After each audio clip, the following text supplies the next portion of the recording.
Masa Matius persidangan. 27:53. Dan sesudah kebangkitan Yesus, mereka keluar dari kubur lalu masuk ke kota Kudus. Dia nanya, yang mimpin mereka masuk ke kota Kudus itu Yesus apa bukan? Matius 27 ya? Iya, 53. Oh 53. Iya. Ya ini juga masih belum ada penjelasan. Oh, Tetapi begitu. kalau kita lihat di perikopnya, itu menceritakan tentang, aduh, gimana ya bilangnya ya? Yesus mati. Bukan, Hah? bukan penguburan Tuhan Yesus. Oh, gitu. Yeay! Bang Abu, ini penyayang ini Kristen apa Islam nih Bang? Nggak ngerti. Bang Abu, Tanya dia. Ya, nggak tahu. Bang penyayang. Oh, sudah. Iya, Pas ini, pas. Nah, selamat siang. Ini Mas Lanjut. Yohanes Raja Guguk ya? Jangan disiksa bang. Jangan. Lanjut Guru Nda. Ini. Iya, Silakan. Iya, Juma. Iya bang, iya bang. Kamu pengikut siapa Juma? Saya pengikut para nabi, menyembah kepada hakikat pencipta langit dan bumi, bukan menyembah makhluk yang ngaku aku Yesus, sang bintang timur. Bukan, saya bukan bagian dari. Saya penyembah pencipta alam semesta. Pengikut siapa kamu? Yang gue tanya pengikut. Pengikut para nabi, baginda Rasul Muhammad siapa? Sallallahu Alaihi Wasallam juga demikian adanya. Beliau adalah buta pengikut huruf para ya? nabi. Satu-satunya, sabar. Satu-satunya umat di atas muka bumi ini yang paham kitab sucinya sendiri dengan ilmu baca, ilmu Saya tanya, huruf, saya makhraj tanya kamu buta huruf, huruf itu hanya umat Islam. Yang buta huruf itu yang tidak bisa baca kitabnya sendiri. Jadi kalau Anda mengatakan, sabar. Anda coba lihat aja, apakah saya bisa membaca kitab suci saya dalam bentuk original teks? Bisa, berarti saya nggak buta huruf. Saya tanya sama Anda, apakah Anda bisa membaca kitab Yunani? Nah, sekarang saya kembalikan kepada saudara, siapa yang buta huruf? Anda atau saya? Kan begitu. Ayo. Orang Islam itu mana ada buta huruf? Bisa mereka menguliti Al-Quranul Karim. Huruf-hurufnya mereka kuliti satu persatu. Dari kecil mereka udah paham dengan kitabnya sendiri. Mereka cinta dengan bacaan original teks kitab suci mereka sendiri. Umat Islam top. Bagaimana dengan ente sendiri? Bisakah Anda membaca kitab Anda dalam bentuk original teks? Ada dulu. Yang saya enggak. Bisa. Kamu bisa diskusi gak sih? Saya cuma nanya. Saya balik nanya sama kamu. Saya balik nanya. Apakah Anda buta huruf? Buta huruf gimana? Saya bisa baca kitab suci saya. Oke. Berarti tidak. Nah sekarang saya balik nanya. Apakah Anda buta huruf terhadap kitab saudara? Apa jawaban saudara? Oke. Kamu tadi bilang kamu enggak. Enggak. Saya balik nanya. Saya bertanya kepada saudara dengan pertanyaan yang sama. Apakah Anda buta huruf Kamu ketakutan. terhadap huruf-huruf Yunani yang ada di kitab saudara? Apa jawabannya? Kita dengarkan. Silakan. Kok susah banget sih? Fred, jawab pertanyaan, Fred. Jawab pertanyaannya. Malu dong. Ya lu nggak jawab pertanyaan kok. Saya sudah jawab. Saya bukan kategori orang yang buta huruf. Kenapa? berarti kamu bukan Karena saya bisa baca Quran. Rasulullah Muhammad Sallallahu Alaihi Wasallam juga bisa baca Quran. Buta yang dimaksud di sini adalah huruf Ibrani, Aramaik, dan juga Yunani. Nah sekarang pertanyaan saya balik. Apakah Anda tidak buta huruf Yunani, kitab saudara? Apa jawaban Anda? Kami mau dengarkan. Silakan. Bisa nggak di mute? Bos. Ini Ya dijawab. Ya udah gue jawab tapi jangan di mute. Ya, apa pertanyaannya? Apa pertanyaannya? Al-Jum'ah 2 menyatakan ya. Tuh takut kalian diskusi. Al-Jum'ah 2 bilang ya, dia diutus untuk. Saya sudah jawab. Saya sudah sampaikan kepada Anda. Ini kan terlepas dari Nabi saya yang buta terhadap kitab-kitab sebelumnya. Anda tanya kepada umatnya kan? Yaitu Bang Zuma. Apakah Anda buta huruf? Saya katakan tidak. Saya bisa baca. Oke? Kitab suci saya dengan terang saya bisa baca. Nah sekarang balik nanya sayanya. Apakah Anda buta huruf? Makna yang terkandung di sini adalah buta terhadap kitab suci Anda sendiri. Apa jawabannya? Bang. Ya gimana? Harusnya mereka ikut Yesus belajar latihan alik bata. Oh, itu kalian nih, aduh. Yesus waktu belajar itu ya, A di bawah I gitu kan, A di atas A, ba di bawah B, ta di depan tuh. Ayo baca sus, oten botol gitu.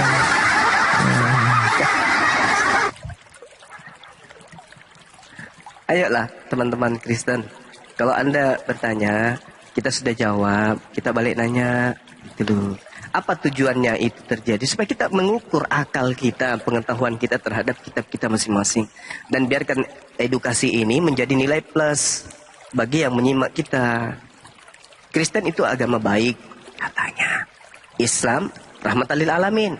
Faktanya. Nah, sekarang kita uji itu. Anda bertanya, kami siap jawab. Bahkan terkadang saya mengatakan, saya kasih Anda 1000 pertanyaan, saya satu aja. Tapi faktanya nggak bisa kan? Nggak bisa jawab. Kan menyedihkan. Dari situ orang akan memetik, oh ternyata pengetahuan orang Kristen terhadap Bibalnya sendiri itu 0. Ya kan? Damai sejahtera, Bang Juma. Oke, shalom. Silakan. Damai sejahtera. Ya, saya Iya, pakai iya. salom ya, Bang. Saya pakai damai sejahtera. Iya, silakan. Bang Juma, Ya. saya setidaknya setuju Abang berkata bahwasannya oten-oten itu ya. Iya. Mereka itu hanya menyembah bayangan dari cahaya itu, yaitu Lucifer itu. Iya. Mereka itu bukannya menyembah Tuhan, tapi menyembah bapak-bapak gereja mereka. Itu yang terjadi. Oke. Tapi Kalau boleh tahu saya- abang dari sekte mana abangku ini?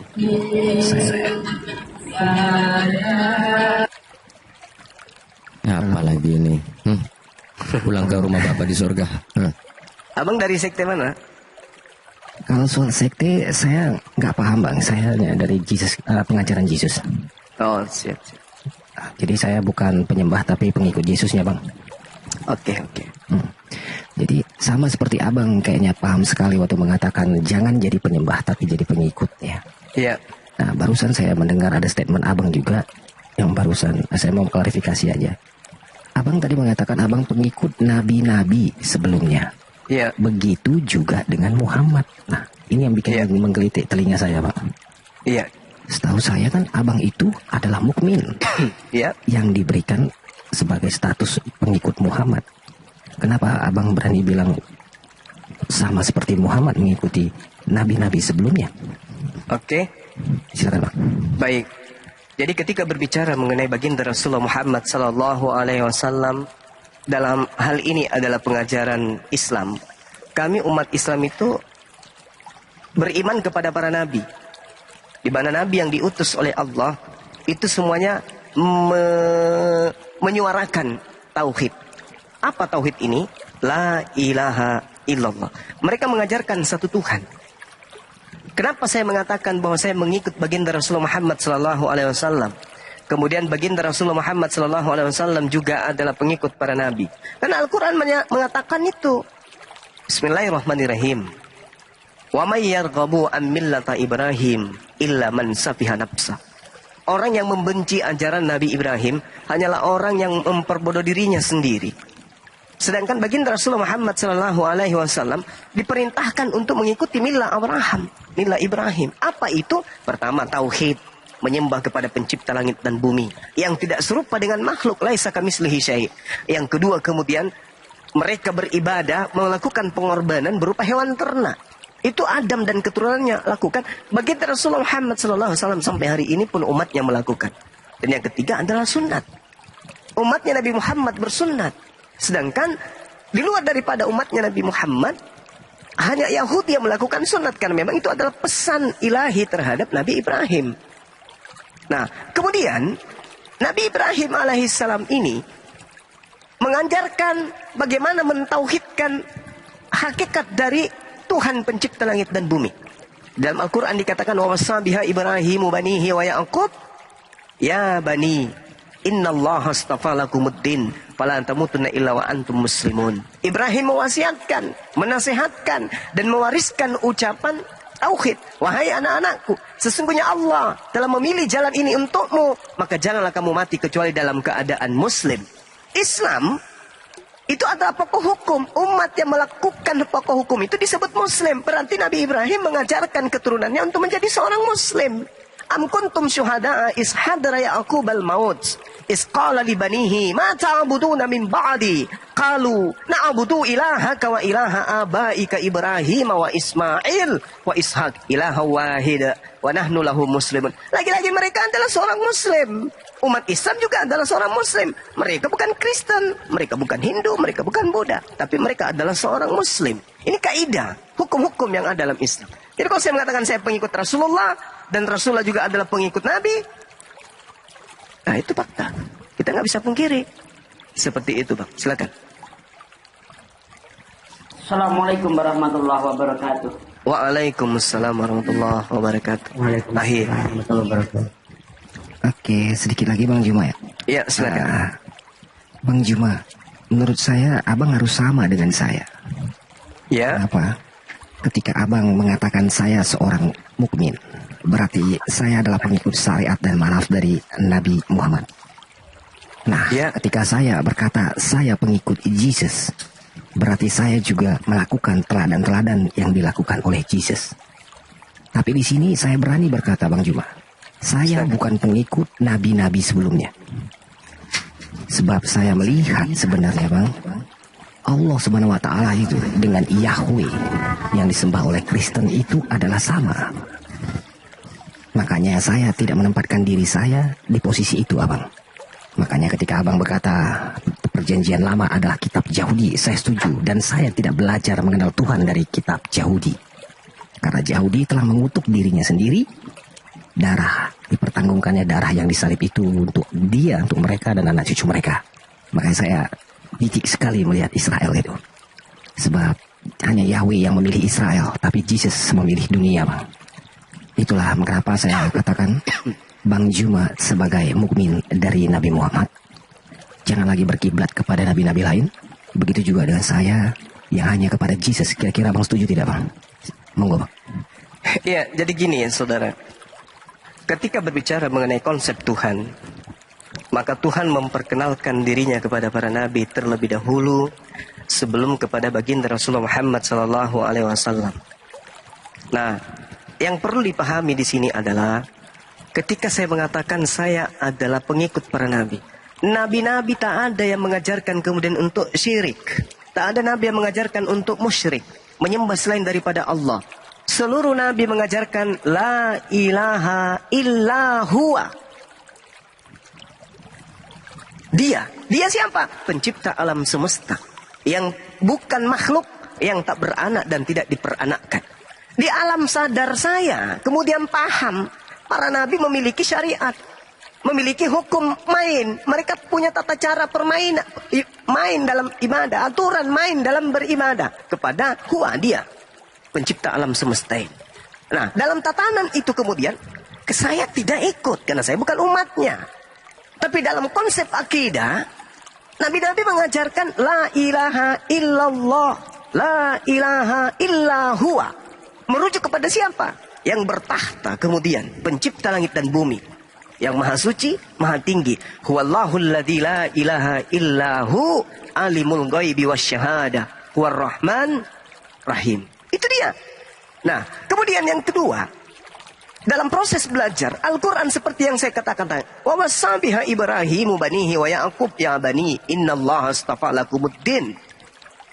Lalu kemudian Allah mengatakan am kuntum syuhada is hadara Ya'qub al-maut is qala li bani ma ta'buduna min ba'di qalu na'budu ilahaka wa ilaha abaika Ibrahim wa Ismail. Siapa yang kau sembah? Jadi berbicara mengenai titik tumpu penyembahan. Para nabi menyembah kepada siapa? Menyembah kepada Huwa.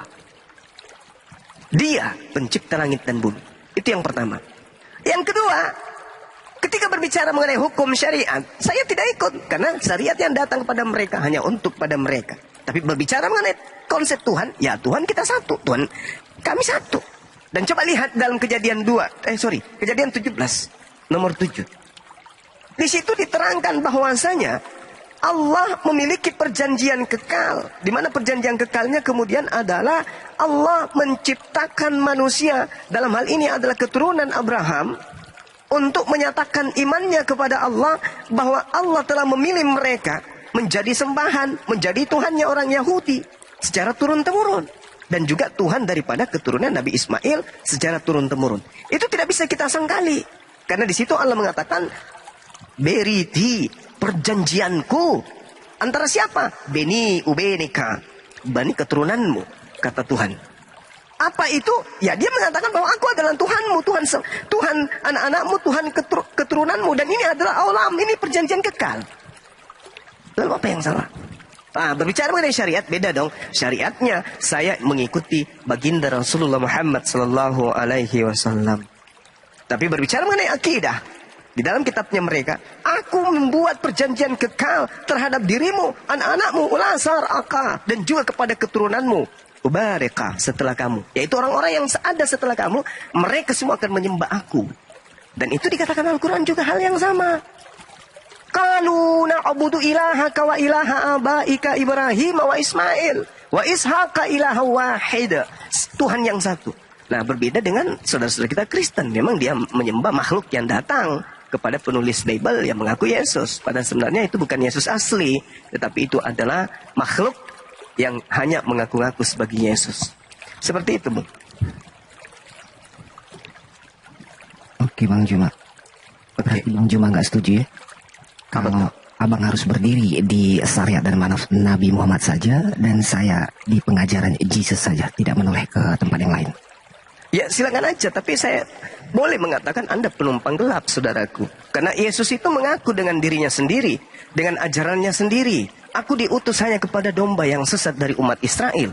Bahkan dalam Matius 10 nomor 5 nomor 6. Itu jelas sekali itu. Yesus berpesan kepada ke-12 muridnya.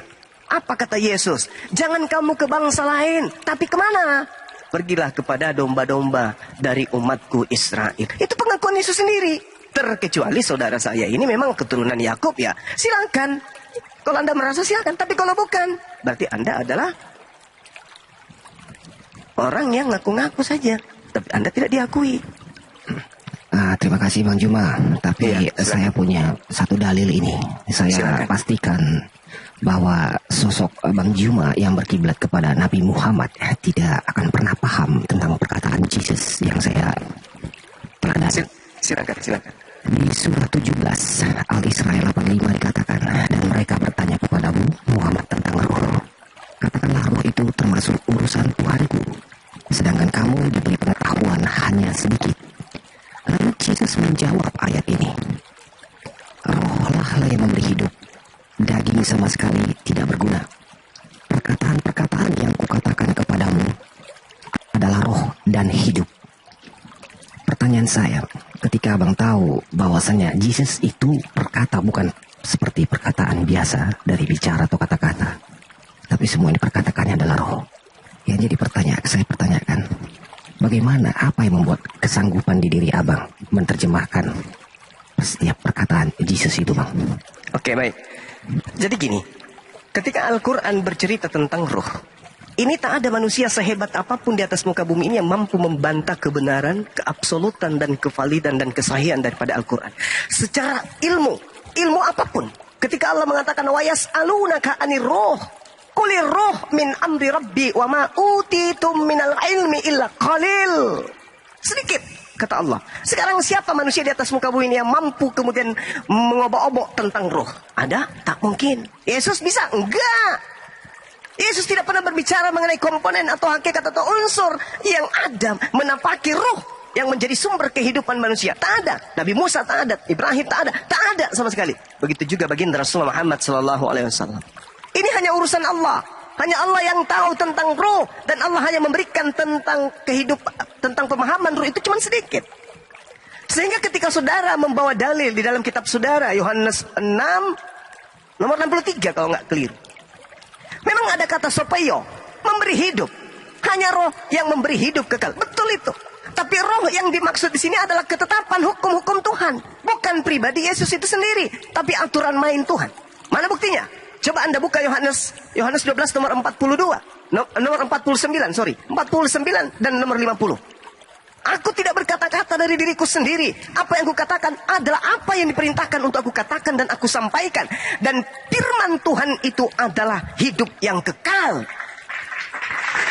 Berarti hidup kekal diperoleh oleh manusia apabila manusia itu menepati ketetapan, ketentuan, hukum-hukum yang runut sebagai perintah dan larangan Tuhan dalam kitab-kitab suci yang dianggap suci bagi penganut agama yang mengatakan diri agama samawi. Begitu juga Yesus. Yesus mengatakan, aku diutus hanya kepada domba yang sesat dari umat Israel. Kalau Anda percaya kepada pengakuan Yohanes 6, nomor 63, hanya Roh Kudus yang beri hidup yang kekal. Mereka yang lahir sekali dengan kelahiran jasmani tidak akan menerima anugerah ini. Sekarang sudah dikuberikan kepada kalian bagaimana mendapatkan hidup rohani yang sejati. Kalian di sini siapa? Kalian di sini adalah Bani Israel yang percaya Yesus adalah utusan Tuhan. Saya kasih contoh. Di dalam Matius 24. Sorry, Matius berapa? Matius 15. Coba saudara lihat, orang yang sudah percaya kepada Yesus, beriman kepada Yesus, sama seperti saya, beriman kepada Nabi Isa alaihissalam. Tapi apakah boleh hukum-hukum tatanan, permainan ibadah, hubungan antara Tuhannya Yesus dengan Yesus itu sendiri bisa digunakan oleh saya? Tidak bisa. Kenapa? Karena saya bukan umatnya, saya bukan Bani Yakub. Contoh, Matius 15. Apa kata Yesus? Wanita, seorang perempuan menginginkan apa? Kesembuhan terhadap anaknya. Rela dia, ridho dia, ikhlas dia disebut sebagai gugup. Demi untuk kesembuhan anaknya. Seorang Yesus mengatakan apa? Imanmu besar wahai ibu. Kenapa Yesus mengatakan begitu? Karena seorang ibu ini mengimani dan mengiyakan Yesus hanya untuk domba dari Bani Israel. Memang betul Tuhan. Tapi bukankah guguk makan sampah yang jatuh dari meja tuannya? Yesus seketika apa? Andai saja kita bayangkan dia di dalam kelas dan dia sebagai seorang dosen, seketika dia berdiri dan bertepuk tangan. Imanmu besar ibu, jadilah seperti apa yang engkau inginkan. Artinya Yesus mengiyakan dan mengetuk palu kalau wanita ini adalah guguk. Jadi kalau wanita yang ketemu langsung dengan Yesus, yang percaya kepada Yesus, tunduk kepada permainan Yesus, kemudian dia mengatakan, benar Tuhan, tapi bukankah anjing makan sampah yang jatuh dari meja tuannya? Yesus ketika mengatakan, subhanallah, masya Allah, imanmu besar wahai ibu, jadilah seperti apa yang engkau inginkan. Apa yang diinginkan oleh ibu itu? Anaknya sembuh. Bukan ibu itu menginginkan menjadi pengikut Yesus. Bukan. Karena ibu ini tahu, memang aku ini bukan orang Yahudi. Kamu diutus hanya untuk orang Yahudi. Tapi bolehkah aku minta sedikit aja sampah yang jatuh dari mejamu? Bolehkah sembuhkan anak saya? Yesus menjadikan apa? Benar, besar imanmu ibu. Jadi kalau Anda mengambil data Yohanes 6, nomor 63, ketetapan hukum yang diberikan Tuhan kepada Yesus itu hanya berlaku kepada baginya, yaitu Bani Israel. Aku diutus hanya kepada domba yang sesat dari umat Israel. Itu perkataan Yesus. Anda bukan Bani Israel, nempel ke sana, ada apa? Anda mau disebut sebagai guguk juga? Tentu tidak mau kan? Maka kami umat Islam yang memperoleh kemenangan itu. Apa itu? Kami umatnya baginda Rasulullah Muhammad sallallahu alaihi wasallam. Lalu kami beriman kepada Yesus yang adalah nabi yang datang kepada Bani Israel. Wa isqala Isa bin Maryam, ya Bani Israel, ini Rasulullahi ilaikum. Kami beriman bahwa Nabi Muhammad sallallahu alaihi wasallam sebelum diutusnya, lebih dahulu Allah mengutus sosok nabi yang datang di tengah-tengah Bani Israel yang lahir tanpa ayah. Kami menyebutnya Isa, orang Aramaik menyebutnya Iso, orang Kristen menyebutnya Yesus, orang Yahudi menyebutnya Yesua. Tak ada masalah di situ. Nah, yang masalah ini ketika ada kelompok-kelompok yang menjadikan dirinya sebagai pengikut dengan tidak menuhankan Yesus, tapi sebagai pengikut. Lagi-lagi wanita itu juga tidak menuhankan Yesus, tapi hanya diberikan remah-remah. Besar imanmu ibu, jadilah seperti apa yang engkau inginkan. Anaknya sembuh, selesai. Apakah dia berubah menjadi domba yang tadinya anjing? Tidak, tetap aja anjing. Itu bung, itu yang perlu saudara pahami. Saya ngerti, saya paham. Bahkan sampai pada level pengetahuan di mana Yesus dalam Bible itu ada dua. Yesus asli, Yesus palsu, saya tahu itu, saya ngerti itu. Tapi Yesus asli pun hanya mengajarkan tauhid, mengajarkan dirinya dikenal sebagai Rasulullah, dan tidak pernah kemudian mengajarkan seperti apa yang diajarkan pendeta pastor di gereja hari ini. Itu pasti tuh. Maka saya mengatakan ketika Anda menyuarakan kemudian Al-Isra ayat 85, bismillahirrahmanirrahim, wa yas'alunaka 'anir ruh qulir ruh min amri rabbi wa ma utitum minal ilmi illa qalila. Hanya sedikit pengetahuan tentang ruh itu. Yesus, ya, bisakah Anda menjelaskan tentang ruh? Tidak. Musa, ya, bisakah Anda menjelaskan tentang ruh? Tidak. Tak ada yang bisa menjelaskan tentang ruh, nggak ada. Nggak ada. Termasuk baginda Rasul Muhammad Sallallahu Alaihi Wasallam. Yang kita tahu adalah kita ini seanggota tubuh jasad yang berasal dari tanah, kemudian ditiupkan spirit, ditiupkan kehidupan dari pencipta kita yang maha hidup, sehingga kita bisa berkata, bisa berbicara, bisa mendengar, bisa melihat. Ketika sumber kehidupan itu ditarik, diambil dari kita, maka kita seketika menjadi tanah kembali. Itu kaidah. Jadi nggak ada kemudian alasan untuk mengatakan Al-Quran salah, enggak. Rasulullah Muhammad SAW kemudian mengatakan, mereka bertanya kepadamu, wahai Nabi Muhammad, tentang ruh. Qul, katakan kepada mereka, ruh itu urusan Tuhanku, sedangkan kalian semuanya diberi pengetahuan hanya sedikit tentang ruh. Sekiranya ada orang yang bisa membantai ini, oh tidak, kamu salah Bang Subah. Apa? Di dalam kitab kami, Wahyu 5 nomor 6, kenapa? Tuhan itu berbentuk roh, bertanduk 7 bermata 7. Nah, ini bisa kita bahas. Benarkah Tuhan pencipta langit dan bumi itu bertanduk 7 bermata 7 dan berbentuk binatang dalam bentukan roh? Nah, ini perlu kita uraikan terlebih dahulu. Saya kira begitu, Bung. Karena di sini waktu ibadah, saya pamit undur diri untuk sementara. Silakan lanjut. Bang, cuma sebentar Ya. Bang, karena perkataan ini saya rekam. Saya satu permintaan Bang sebelum saya turun. Saya ingin mendengarkan tertawanya Abang. Ini saya rekam loh Bang. Silakan Bang. Apa yang membuat saya bisa tertawa? Itu Bang yang gitu aja. Thank you Masya Abangku. Allah. Thank you. Oke. Aku izin ya teman-teman. Ya, terima kasih. Izin Bang turun Roy. semua. Silakan, Masya Allah. Saya juga azhar di sini ya teman-teman, dan ada hajat sedikit saya harus lakukan. Bukan saya mau lari, kebetulan ada guru saya di sini, ada Pak Desugi yang nggak mau dipanggil Pak De sama saya karena saya adalah muridnya. Silakan dilanjut. Ada Bunda Rahma, ada Bang Bejo, apalagi ada Bang Selebes dan Bang Haikal dan juga Singa Allah. Saya rasa bisa mengamankan. Kalau Kibinirin ini mah, Kibinirin ini apa? Kibinirin ini apa ilmunya? Ada. Jadi saya pamit asar dulu sebentar. Silakan dilanjut oleh guru saya. Subhanakallahumma bihamdi, asyhadu an la ilaha illa anta, astaghfiruka wa atubu ilaih. Salam tauhid, salam satu Tuhan. Jayalah Islamku, jayalah Indonesia. Assalamualaikum warahmatullahi wabarakatuh. Bentar aja ya. Waalaikumsalam warahmatullahi wabarakatuh. Warahmatullahi wabarakatuh. Iya, lanjut Maki dulu sebentar. Saya Mana? Kebenaran? Mas sumpahnya kayak silakan. Gurunda, parkun aja dulu, nanti ada yang mau aku omongin sama Gurunda. Oke, Siap sip. sholat. Oke, sip. Siap. Silakan. Ya. Ya. Pak D, gimana kabarnya Pak D? Alhamdulillah sehat walafiat Bang. Siapa?